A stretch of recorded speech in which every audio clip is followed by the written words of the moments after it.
السلام عليكم. شركة علي بابا الصينية أعلنت عن AI ID جديد عملوه وسموه كودر، وبصراحة الاسم عجبني جدا لأن الاسم مناسب للمهمة بتاعته. فهنا الويب سايت بتاع كودر الاي دي ده كاتبين إيه؟ إن هو Agentic Coding Platform for Real Software. ده بلاتفورم عبارة عن منصة أو اي دي خاص بالسوفت وير ديفلوبمنت الريل الحقيقي كمان، مش أي حاجة. تمام؟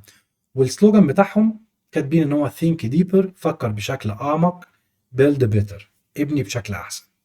بيفكر بعمق وبيبني بشكل ايه افضل. جميل. وهنا حاطين زي بادج كده ان هو فري اكسس ديورنج بريفيو، فانت ده تستخدمه بشكل مجاني لان هو دلوقتي في البريفيو مود بتاعه، مفيش تشارج عليه، مفيش هتدفع عليه فلوس. ده معناه ان هم هيحطوا ليه بلان، يعني بلان لبرايسنج، يحطوا فلوس ويقول لك اليوسج بتاعتك هتبقى كذا وهكذا، تدفع لها فلوس. لو جينا بصينا على البرايسنج هنلاقي هنا ان انت تستعمله بشكل مجاني وتعمل داونلود، او البرو دي الفري. وعندك هنا البرو فري اكسس ديورنج بريفيو، دي اللي احنا هنستخدمها النهارده. السعر بتاعها تي بي دي تو بي ديترمايند، لسه هيحطوها بعدين. وعندك التيمز هنا برضو ده كامينج سون. جميل.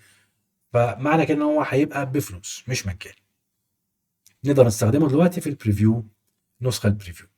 طيب خلونا ننزل ونشوف هما بيقولوا ايه. قال لك بروجرامينج ثرو كونفرسيشن، انت بتكتب له ويبدا ان هو يبرمج لك زي فايب كودنج. في مود عندهم كويس جدا اسمه كويست مود، ديليجيت تاسك تو ايجنت، انت بتدي ديليجيشن، بتدي تاسكات لاي اي يعملها لك في الباك جراوند. فانت هنا بتوصف التاسك بتاعتك والسبيسيفيكيشن، مواصفاتها ايه اللي انت عايزها. واور ايجنتس، في اكتر من ايجنت هيبدا ان هو يكمبليت، يعمل بلاننج ويكتب كود ويعمل لها تيست، ويسلمك في النهايه البولشد ريزلت، نسخه كده ايه، ملمعينها معنى اصح، نسخه رايقه، نسخه نظيفه. هنا بيقول لك نوت جاست انذر اي دي اي، لان هو بصراحه الموضوع كتر، كل شويه ينزل لك اي دي. فاحنا ككودر احنا مش بس عباره عن اي دي، لا ده كودر ثينكس، بيفكر بشكل اعمق عشان يقدر يحل لك مشاكل السوفت وير الحقيقيه والتشالنجز اللي بتقابلك، المشاكل بجد اللي بتقابلك. مش روح اعمل لي تو دو ليست والكلام الفاضي اللي بيطلب. لا، انت لو في مشكله بجد في ابلكيشن حقيقي، برودكشن ريدي ابلكيشن، الكودر ده بيقدر ان هو يفكر بشكل اعمق وبيحل لك المشاكل دي. جميل. ماشي. وايه اللي بيخلي الايجنتس بتاعهم اكسلنت، حاجه كويسه او ممتازه؟ عندك هنا انتليجنت كود بيس سيرش، بيبحث في الكود بيس بتاعك بشكل ذكي، ادفانسد ريبوزيتوري انسايتس. وعندك ميموري، في ميموري لكونتينوس امبروفمنت، بيقدر يطور نفسه. وتولز، تول يوز، بيستعمل تولز وام سي بيز وحاجات زي كده. طب لغايه دلوقتي احنا ما شفناش حاجه جديده. unlock more AI coding capabilities for developer، بيقول لك هنا always the best model. هو بيستخدم في الباك جراوند افضل موديل للتاسك اللي انت بعتها له. بعت له تاسك معينه مثلا، بيشوف ايه الموديل اللي هو افضل موديل يقدر ينفذ التاسك دي، ويروح في الباك جراوند يسويتش عليه، يختار الموديل ده ويشغله. وللاسف هو ما فيهوش امكانيه انت تختار الموديل، لا هو الايجنت مود اوتوماتيك في الباك جراوند، هو بيشفت ما بين الشركات او البروفايدر دي، جيميناي او كلاد او جي بي تي، يروح يفضل ياخد افضل موديل ويحوله عليه. تاب جيت ات، بتدوس تاب كل شويه في الاوتو كوركشن والكلام ده يظبطها لك، ده برده موجود. وكومبرينسيف كونتكست، عنده كونتكست خاص بالايمج، تقدر تبعت له كونتكست سواء كان صوره او كود او دايركتوري معين، فولدر. ويكيليز يور كود بيس، هي انكفر الاركتكتشر بتاعتك والديزاين الخاص بالبروجكت بتاعك. ميموري ورولز، عنده ميموري زي ما قلنا، تقدر تحط مجموعه رولز زي اي دي. لغايه دلوقتي كل الفيتشرز دي موجوده، كل الاي ديز الموجوده. الاين شات موجود، والام سي بي طبعا سيرفرز او الانتجريشن بالام سي بي موجود فيه. جميل. طيب ده كي كونسبت بيهايند الاي دي ده او الكودر. عندك انهانسد كونتكست انجن، ده محسن الكونتكست بتاعه. نولج فيزابيلتي، وعندك سبيك دريفن ديفلوبمنت. ماشي. اسئله، ازاي ابدا؟ عندك هنا تقدر تساين اب بالايميل او بالجيت هاب عشان تعمله انستول.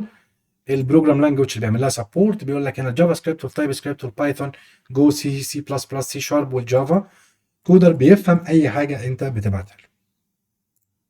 which AI models power كودر، ايه هي المودلز اللي بتدي قوه لكودر، او ايه هي الاي اي مودلز اللي كودر بيستعملها؟ قال لك you are served by the world's latest and most advanced models. انت بيتم خدمتك باقوى وافضل اي اي مودلز على مستوى العالم، سواء كان من شركه كلاد او جي بي تي او جيميناي وغيرهم. طبعا مش ما اعلنش عن الاي اي اللي شغال في الباك جراوند، قال لك احنا بنخدمك بافضل شركات بروفايدر او افضل مودلز في الباك جراوند. We will keep upgrading so you always have access to the leading AI capabilities. هيبدا ينزل في تحسينات وابجريد ويشغل لك مودلز في الباك جراوند عشان يخدمك بشكل اللي انت عايزه. طيب هتشرجوني كام؟ هتدفعوني ايه على الخدمه دي؟ قال لك enjoy free access during a preview زي ما هم كاتبين فوق، مش هتدفع فلوس، وهيحطوا reasonable وهم reasonable usage limit بير account، هيحطوا ليميتس معقوله لكل اكونت. تمام. طيب نيد هيلب او فيدباك روح ابعت لهم ايميل. احنا كده خلصنا، قلنا نعمل داونلود، انتهينا ستارت فري ترايل ناو. لو جينا قلنا داونلود هنا، طبعا انا عامل لوجن. عندك هنا الكودر تستخدمه على الماك او اس والويندوز، اصحاب اللينكس للاسف مش هيقدروا يستخدموه. تمام، فهو مش كروس بلاتفورم بمعنى الصح. طيب لو جينا بصينا على الدوكس برضو، نبص بصه سريعه كده. عندك هنا الكود سجستشنز، تمام، والنكست اديت سجستشنز دي برضو موجوده في كل الاي دي ايز، والتشات والكويست مود اللي هو انها ممكن تشغل اكتر من ايجنت في نفس الوقت في الباك جراوند، تدي له مثلا تيستنج تاسك يشتغل عليها او ريفاكتورنج او كود اناليسيس او كده. وعندك الريبو ويكي، وعندك الكونتكست هنا، وعندك الاندكسنج. في هنا حاجه برضو بالاندكسنج ان هي الكود بيس اندكسنج بيسبورت الكود بيس لغايه 100,000 ملف. تمام، دي تاخد بالك منها. وعندك الاجنور فايلز، ممكن عشان ما تخليش الاندكس فايلز معينه، فهو قال لك الكودر بيبص على اي ملف محطوط في الدوت جيت اجنور او دوت كودر اجنور فايل. فلو انت مش عايزه اندكس فولدر معين او كود بيس معين، لو في سنسيتيف مثلا لوجيك او حاجه زي كده، ممكن تحطه في الدوت كودر اجنور.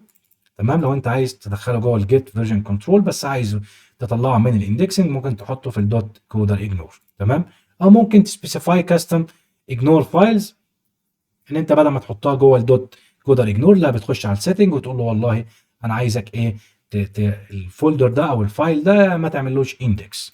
تمام، وهكذا. في هنا برضو اسئله مهمه الناس كلها بالنسبه للاندكسنج، وخصوصا اللي شغال على ابلكيشن سنسيتيف شويه، سواء كان شغال مثلا في شركات حكوميه او شركات كبيره او كده، ما ينفعش الكود بيس بتاعها يكون يتعمل له اندكس او يطلع الشركات دي. فبيقول له انا اقدر افيو الاندكس الكود بيس بتاعي فين؟ فهنا بيقول لك السنترلايزد اندكس ليست از نوت كارنتلي افيلابل، مش موجوده او مش جاهزه السنترلايزد المركزيه. تقدر تعمل انسبكت تشوف الاندكس الكود بيس within the indexing setting في البروجكت بتاعك، بس كسنترلايزد لسه مش موجوده. طيب السؤال ده مهم جدا، زي ما قلنا شغال على بروجكت حساسه او شركات حكوميه او كده، طبعا هم مش بيحبوا الاي اي لغايه دلوقتي عشان بيقول لك بيبقى عنده اكسس على الكود بيس، وهم عندهم حق بصراحه. فقال لك ان is my source code stored on coder servers، انت السورس كود بتاعي بيتحط عندك يا كودر في السيرفر؟ لغايه دلوقتي قال لك no coder doesn't store your code source code، لا الكودر ده مش بيسجل او بياخد نسخه من الكود بيس، والله اعلم. عندك الميموري وعندك الرولز طبعا وعندك الام سي بيز. فينا برضو حاجه خاصه بالرولز والميموري لو حصل كونفليكت ما بينهم. لو في كونفليكت هنا بيقول لك ان لو في كونفليكت ما بين الميموري والرولز، الرولز هي اللي هيبقى ليها ادفانتجز، هي اللي هتتنفذ. تمام، لو في كونفليكت تعارض ما بين الميموري اللي موجود وانت شغال على البروجكت والرول اللي انت حاططها، لا الرول هي اللي بيبقى ليها ادفانتج، او اللي هي ايه، الكودر بي ابلاير اللي مكتوب في الرول مش اللي موجود في الميموري. جميل. وهنا الكريدتس طبعا، في هنا ايه الكريدت، انت بتتشرج على ايه، على الانلاين تشات والاسك مود والايجنت مود والايه الكويست مود، على كل حاجه بمعنى اصح. تقدر تشوف اليوسج بتاعتك من الداشبورد، لو دوسنا كليك هنا هنخش على الداشبورد. جميل. وانا عندي هنا اليوسج بيقول لك 0 اوف 2000، 0%، وده ايه 0 من 2000، ولسه طبعا مش محددين اي حاجه. طيب نخش على الكودر كده، واحنا عملت له انستول طبعا بعد ما تعمل داونلود اعمل له انستول لو انت كنت شغال ويندوز او ماك. خلينا نشوف بيشتغل ازاي. ليتس ستارت او سكيب. ليتس ستارت، يلا بينا. عايز تاخد السيتنج بتاعتك منين؟ من الكيرسر ولا من فيس كود؟ طبعا فيس كود. عايز تضيف كودر تو باث عشان لو جيت مثلا في التيرمينال وقلت له كودر دوت يفتح لك الفولدر بتاعك في كودر، زي ما احنا بنستعمل ايه فيس كود، فبكتب له كود وبحدد له الباث بيفتحه لي. اوكي لغايه كده اموري تمام. كونتينيو عند كذا تشيل. اوكي، بيبدا هنا امبورت يسحب السيتنج كلها بتاعت الفيس كود، وده معناه برضه ان هو مبني على الفيس كود، ده فورك من الفيس كود. اختار الثيم واللانجوج بتاعتك، الكودر دارك ولا اللايت ولا الدارك هاي كونتراست. انا عايز الدارك. واللانجوج بتاعتي ايه؟ اللانجوج طبعا صيني وانجليزي، هناخد انجليزي. يلا بينا كونتينيو. يو ار جود تو جو. يلا بينا ساين ان. طب انا عملت ساين ان. هنا ابروف يور ساين ان، انا داخل. اوكي كونتينيو. خلاص.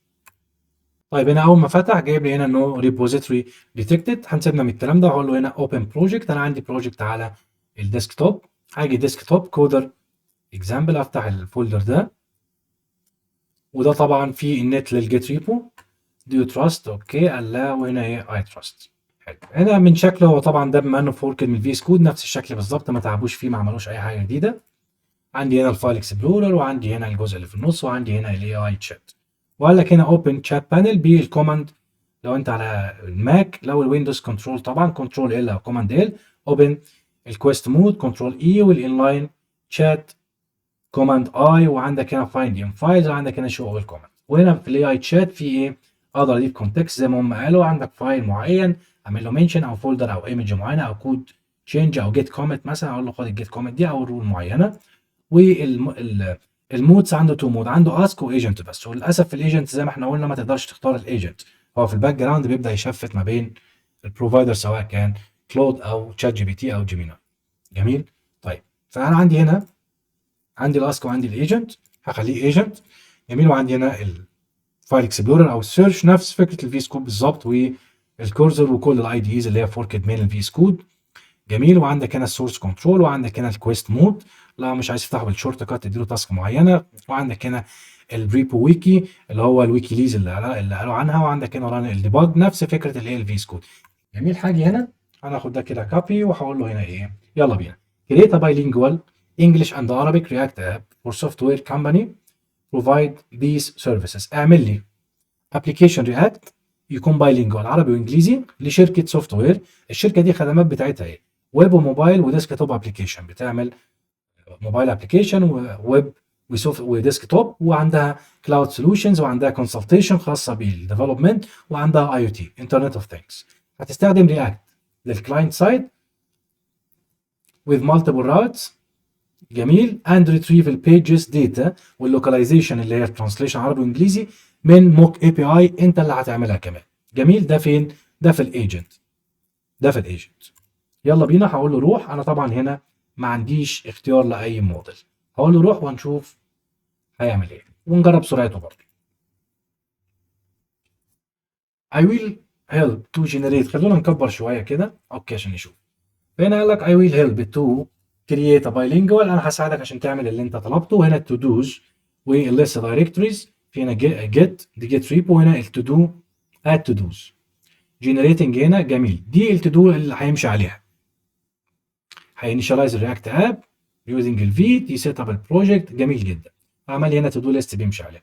ناو ليتس ستارت امبلمنتنج. اول واحده هيكريت، هيعمل كرييت يعني السوفت وير كمباني اب للرياكت. اوكي.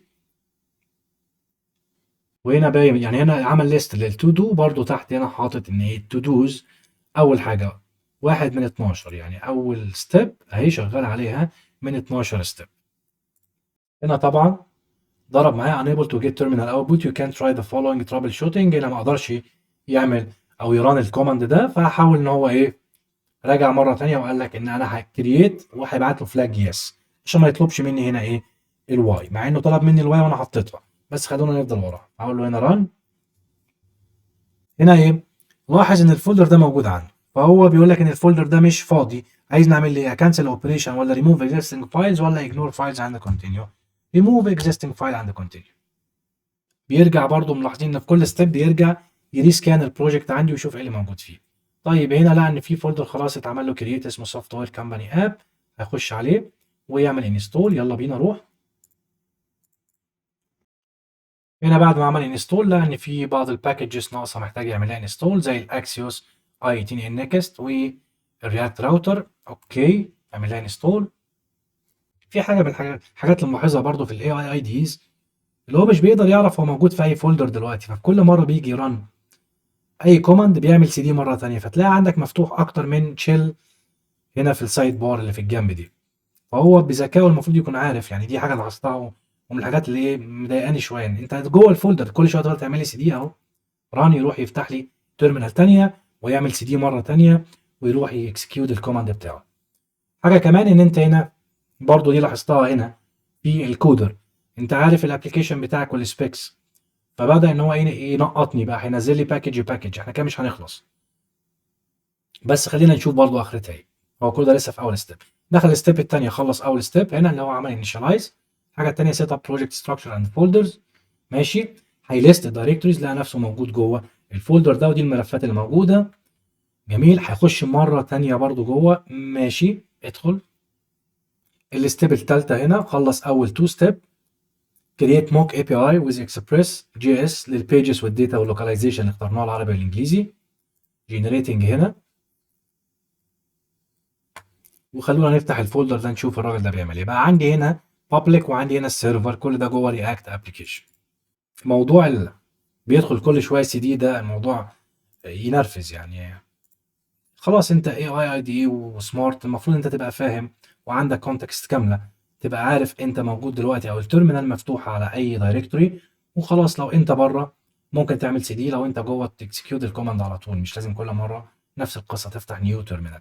ممكن كده برضو عشان هو خايف ان هو يكل لو في بروسيس شغاله في تيرمينال، يعمل لها كل فيبوظ الدنيا، فقال لك انا ايه الافضل افتح تيرمينال تانية.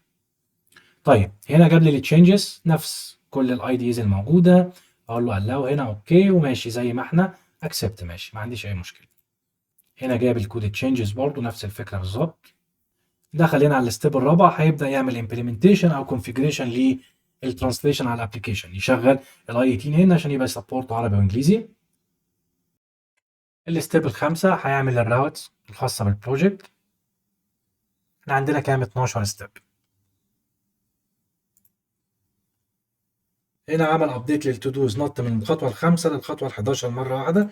وبالمناسبه موضوع التودوز ده في ابديت للفي اس كود بينيبل التودوز دي، لان فكرتها اصلا حلوه جدا. يبقى عامل لك يقسم لك اللي انت عايزه على خطوات، ويبدا ان هو يقول لك انا في الخطوه دي شغال فيها ودي خلصتها وهكذا. فكره جميله جدا. وفي ابديت للفي اس كود بتنيبل فيه الاوبشن ده اللي بيشتغلوا في اس كود بس. طيب الخطوه ال11 هنا قبل الاخيره، هيخش برضه على نفس الفولدر الحركه اللي مش عجباني، ويبدا يعمل انستول للديف ديبندنسيز للتيل ويند والبوست سي اس اس والاوتو ريفيكسر. يلا بينا. هيخش مرة تانية، هيفتح تيرمينال تانية ويعمل سي دي ويروح يكسكيوت الكوماند. هنا طبعا ضرب النت، هنا بيقول لك ايه couldn't determine executable to run complete logs، فهنا ضرب معاه فايل لما جه عمل npx tailwind النت عشان يعمل configuration خاصة بتيلويند. وهنا جاب له الاكزيت كود 1. هنا خلص الخطوة دي، وهيعمل تيست الابلكيشن، يتأكد ان لو في اي potential issues، في issues معينة، او السيت اب بتاع الاي تي شغال كويس ولا لا.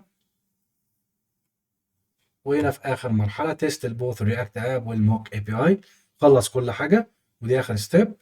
وهنيجي لاخر خطوة ان هو هنعمل ران للابلكيشن. ديف فول، انا مش عارف ايه ديف فول ديت، بس هو غالبا خلينا نشوف ايه الديف فول اللي حاططها. ما عندوش، لا عنده ديف فول، حط سكريبت اسمه ديف فول عشان يران الاثنين مع بعض، السيرفر والكلاينت. جميل. عنده ايه السكريبت ده. ران، هيفتح تيرمينال 10 ويدخل على الدايركتوري ويعمل ران. في الران راح جاي ضرب، قال لك هنا دوت جي اس، هنا هاز اكستنشن، ضرب معاه ريكواير. جميل. لا في ايرور. تول يوسج ليميت ريتشد.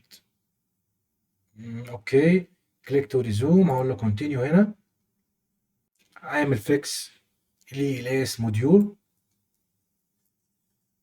وهيبص على التيرمينال ستاتس، واعتقد هيفتح تيرمينال تانية.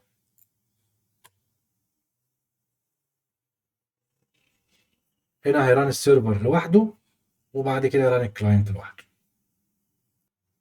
الموك سيرفر هنا شغال، وعامل هيلث تشيك كمان، ودي حاجه كويسه.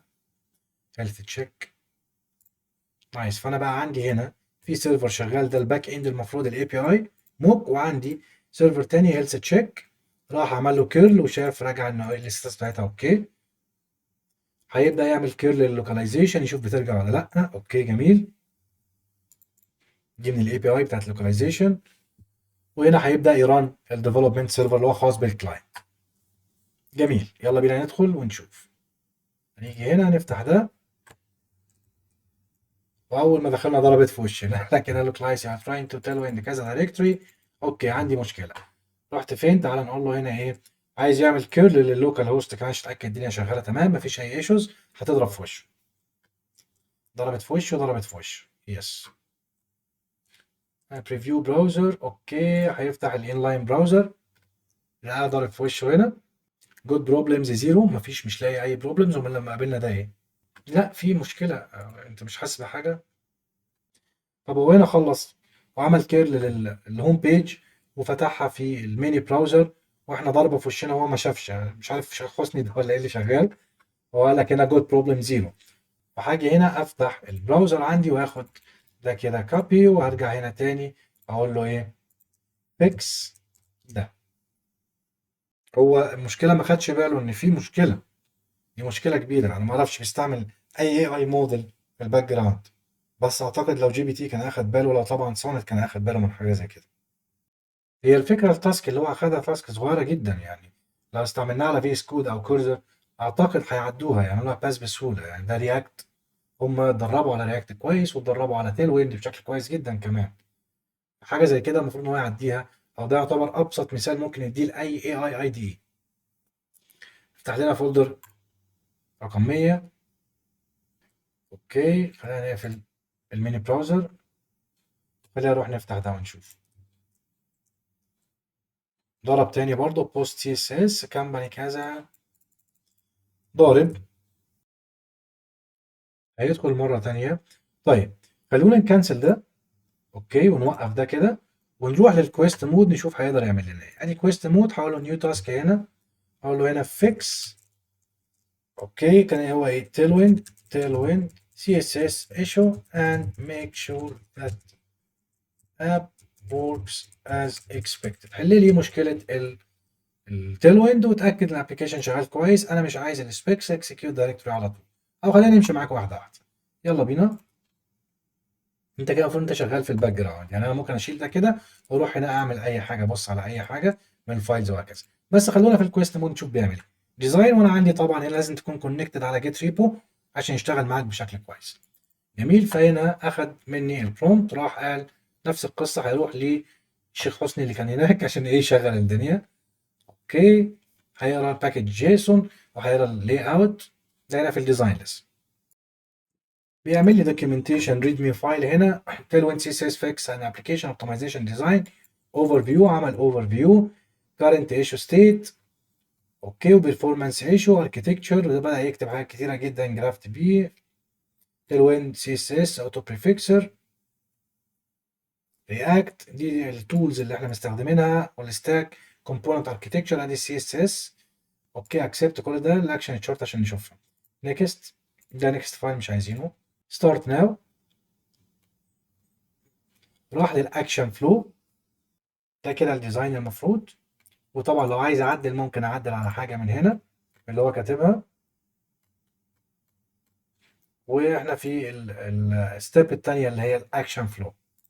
الستيب الثالثه ديسيبلد.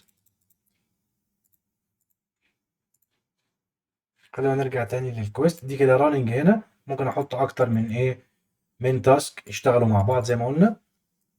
هيعمل لي تو دو للاكشنز اللي هاخد، ماشي. 5 ستيب، هيفيكس، يكلين اب السي اس اس كونفليكت، يتست الابلكيشن، يوبتمايز الرايت تو ليفت سبورت، فاينل فاليديشن، يعمل فاليديشن. خلينا وراه. وهنا برضو اعتقد جايب الستبس على شكل ايه، الكيروسل ده اللي في الجنب. اقدر اعمل لها بين هنا وادوس كليك على ستيب معينه. دي فيزز اهي. المرحله الاولى خلصت، شغال في المرحله الثانيه، بعد كده هيخلص الثالثه والرابعه والخامسه ونشوف. خلينا معاه. هو الفكره كلها ان الاثنين المفروض بيستخدموا نفس الموديل في الباك جراوند، يعني سواء كان الاي اي تشات او كان الكويست مود. فنفس النتيجه، انا اعتقد هتبقى نفس النتيجه، اللهم الا لو في اختلاف يبقى ممكن الكويست مود مثلا اذكى من الاي اي تشات. خلينا نشوف. هنا راننج لسه اول، هنا 1 من 5، وهنا ايه في الثانيه الستيب الثانيه. طبعا هنا هو ما سالش فور بيرميشن، هو شغال في الباك جراوند على طول، في اي كوماند هيعمله اكسكيوت على طول.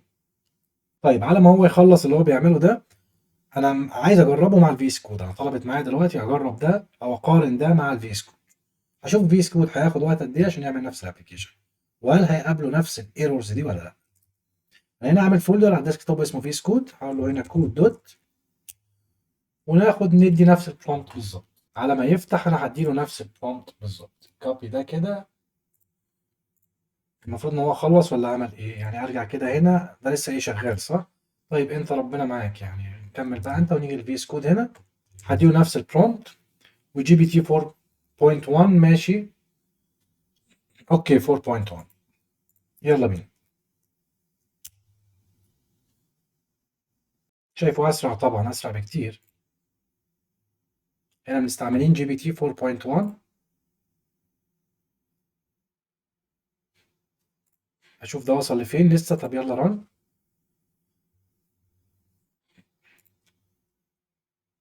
هنا ده ابلكيشن جديد خالص اللي عمله، شكله راح عمل ابلكيشن من جديد. نرجع فيس كود، يعمل انستول الباكجز. ده وضعه ايه؟ لسه عمال يشيك. اوكي ده رجع. نرجع ده فيس كود بيعمل انستول. كرييتد 7 تو دوز. وفيس كود ده الاوبشن اللي اتكلمت عليه. الفيس كود في الاوبشن ده تقدر بسهوله تعمل له انيبل برضه، نفس الكونسبت بالظبط. دوز وبيعمل لك تشيك مارك اللي هو خلصها، وهكذا. كونتينيو. انستول بايثون باكج رياكت راوتر دوم. ازاي بايثون باكج؟ ازاي بايثون باكج؟ ماشي هنعديها. نرجع لده. اللي حصل هنا بيس ستايل. اوكي ونشوف الايه الفيس كود. وده ايه وضعه؟ لسه برضه في الاكشن فلو، يعني في اخر ستيب من الاكشن فلو المفروض يعني. ماشي. وده هنا انا شايف ان هو خلاص يعني، ده قرب يخلص. ده بقاله 8 دقايق شغال. would you like to proceed. هنا عمليات bilingual. would you like to proceed with bilingual context and كذا. yes yes.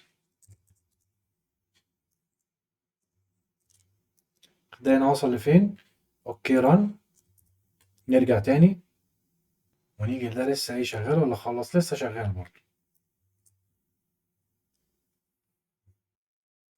خلص 4 ستيب من 7. هخلص الموك. go to next step.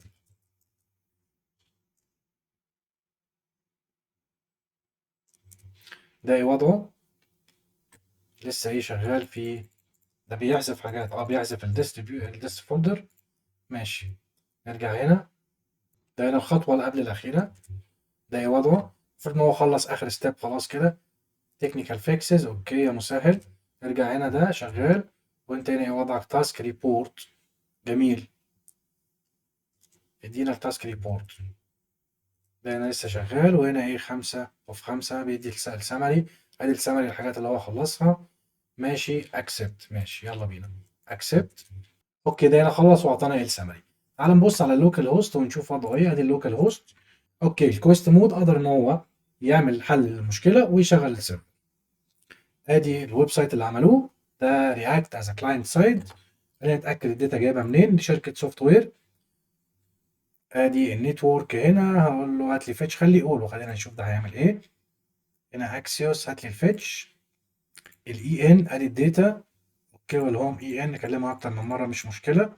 اهم حاجه ان هو شغال. لو جيت قلت له هات لي هنا العربيه، جاب العربيه اهو. نايس جميل تمام زي الفل. هات لي تاني انجلش. جميل. وادي السيرفيس اللي قلنا له عليه. ده هنا اور سيرفيسز. طبعا حط سيرفيسز من دماغه مش السيرفيس اللي احنا قلنا عليها. احنا قلنا اي او تي وويب وموبايل وهكذا. ممكن يكون عملها في الصفحه دي.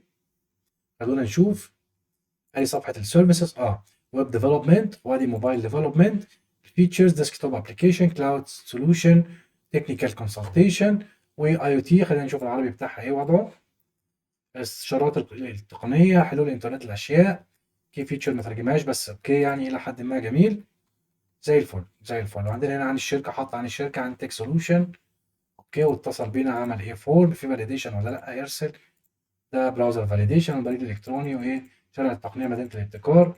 جميل. وحاطط رقم ايه موبايل. حلو قوي. اوكي فكده الكويست مود افضل من الاي اي تشات ان هو يقدر يعمل لها فيكس. خلينا نشوف فيس كود عمل ايه. انا يهمني فيس كود اشوف وصل لفين. اوكي proceed to next step. هو ده كده ايه خلص.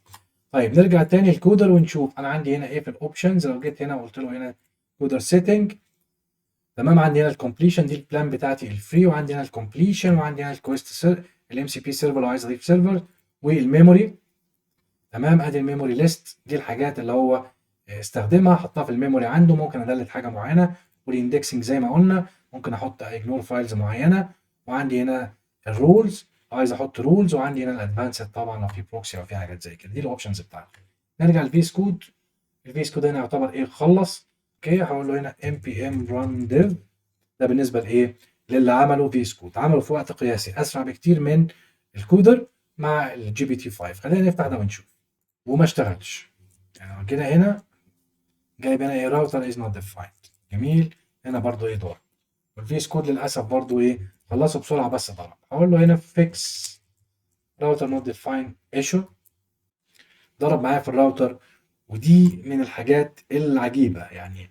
الناس بتتكلم ان الاي اي اتدربوا بشكل كويس على رياكت، بدليل انت لو جيت طلبت منه اي ابلكيشن هيطلع يجري يعمله رياكت مع تيل ويند. فانت اتدربت كموديل، انا بتكلم على موديل دلوقتي، اي اي موديل، اتدربت على رياكت، واتدربت على تيل ويند، وعلى الستاكس اللي هي اللي اي حد بيستخدمها، وانت اتشهرت بيها ان انت بتستخدمها كويس، ومع ذلك يحصل تفيل ان انت تعمل ابلكيشن. فدي حاجه غريبه جدا. نشغله كده، نحاول نشغله. اوكي، هو عمله بس احول شويه، مشفت خالص، اليو اي بايظه. العربي شغال، الانجليزي شغال. عندك هنا السيرفيسز، حط السيرفيس اللي احنا عايزينها، والخط مش مظبوط. ودي مشكله كبيره جدا ومشهوره في الجي بي تي، ان هو دايما يجيب الخط ماشي مع نفس الباك جراوند. دي لاحظتها في اكتر من مثال واكتر من حاجه. هنا شغله بس مش مظبوط، يعني كودر افضل منه. اي نعم، كودر اخد وقت اكتر منه وقبل مشكله فضل يلف حوالين نفسه، واستخدمنا الكويست مود عشان يحلها. بس نتيجه كويست افضل بكتير من نتيجه الفيس كود مع الجي بي تي 5. نتيجه كويسه. الله اعلم كويست استخدم ايه في الباك جراوند، بس انا شايف كنتيجه افضل. كوقت طبعا فيس كود مع 4.1 شغال احسن، بس النتيجه مش كويس. احنا كده راجعنا الكودر وعملنا مقارنة سريعة مع الفيس كود. انا شايف يعني رأيي الشخصي، انا شايف ان كل ده مضيعة وقت. اللي بيحصل ده كله مضيعة وقت حقيقي. في امثلة بسيطة زي كده، انا لو كنت قعدت اشتغلت عليه فروم سكراتش بدون الاي اي خالص، كنت طلعته في وقت اقل من ده بكتير، وهبقى عارف الكود اللي انا كاتبه عامله ازاي، والنتيجة كانت هتبقى افضل بكتير. فالفكرة كلها يا شباب، اللي بيعتمد على الاي اي في البرمجة او في الكودينج بشكل عام هيضيع لك وقتك. والموضوع خطر جدا، لغايه دلوقتي لسه خطر. على فكره انا مش ضد الاي اي خالص، بالعكس انا بستخدمه، بس الامانه بستخدمه كسيرش انجن. يعني انا لغايه دلوقتي بستخدم الاي اي في الكودينج كسيرش انجن. ببحث عنه على حاجات معينه، كود سنيبت معين عايز يعملوه، اعمل بيه تاسك معينه، بخش اقول له جهز لي كذا، يحول لي حاجه من حاجه لحاجه، يعمل لي حاجه بسيطه. انما اعتمد عليه بشكل كبير ان هو يبني لي ابلكيشن، انا ما وصلتش للمرحله دي لغايه دلوقتي، وما اعتقدش ان انا هوصل لها. انا لغايه دلوقتي بستخدم الاي اي كسيرش انجن. بشوف، ببحث عنه بس كاني ببحث في جوجل، والنتيجه اللي هو بيبعتها لي مش باخدها عمياني كده احطها عندي. ده انا بشوف الكود اللي هو بعته لي وبحلله وبقراه، اشوف ده ممكن يشتغل ولا لا، ولا اي كلام. لان رايي الشخصي لغايه دلوقتي كل الاي ايز الموجوده، والله ده كراي شخصي، حرق وقت، مضيعه وقت. وطبعا القرار ليك في النهايه، لو انت مستريح دي حاجه بترجع لك. مقارنتها كانت مع فيس كود، لان انا بستخدم فيس كود بشكل كبير، ما بستخدمش كيرزر وما بستخدمش ويند سيرف والحاجات دي كلها. لغايه دلوقتي انا بستخدم فيس كود، شايفه افضلهم واحسنهم ومريحني في الشغل. القرار بيرجع ليك في النهايه، بس نصيحتي لاي حد عايز يدخل مجال البرمجه، ما تحطش في دماغك انك انت هتعتمد على الاي اي.